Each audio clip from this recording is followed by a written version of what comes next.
حضرت سلمان فارسی رضی اللہ عنہ چې دا د رسول الله صلی الله علیه وسلم په صحابو کې ډېر نږدې صحابي تیر شوی دی او د رسول الله صلی الله علیه وسلم د موندلو د برکت نه دی د غلامۍ ژوند ته تللی دی او بیا د حضور پاک مبارک د برکت نه دی آزاد شوی دی او زندگی ټوله د نبی کریم صلی الله علیه وسلم سره تیره شوې ده او د ډېر زیات مناقب دي حضور پاک ډېر صفتونه کړي دي خو صرف یوې درته وایم چې یو ځل الله پاک قرآن شریف کې دا آیت نازل کړ وَإِن تَتَوَلَّوْا يَسْتَبْدِلْ قَوْمًا غَيْرَكُمْ ثُمَّ لَا يَكُونُوا أَمْثَالَكُمْ لږ زور ورکړه الله پاک زورنا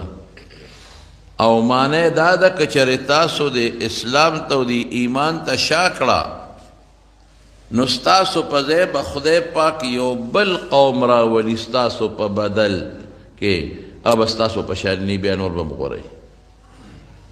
دا خو یو دمکي ورکوي داسې نه چې ګنې صحابه هغوی خو ډېر لوی خدمات کړي دي د دین خو کله کله یو انسان نه یو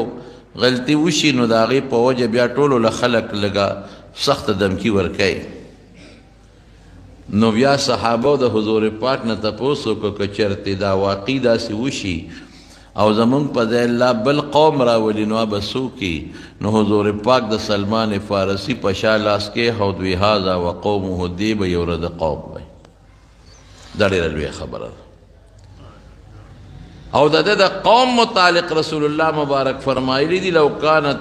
کچرت دا دین بالثریا د ثریا ستوري ته ورسیږي لناله رجال من فارس د فارس چې د سلمان فارسی قوم قبیله او د هغه علاقه د هغوی به راکوز کړي بیا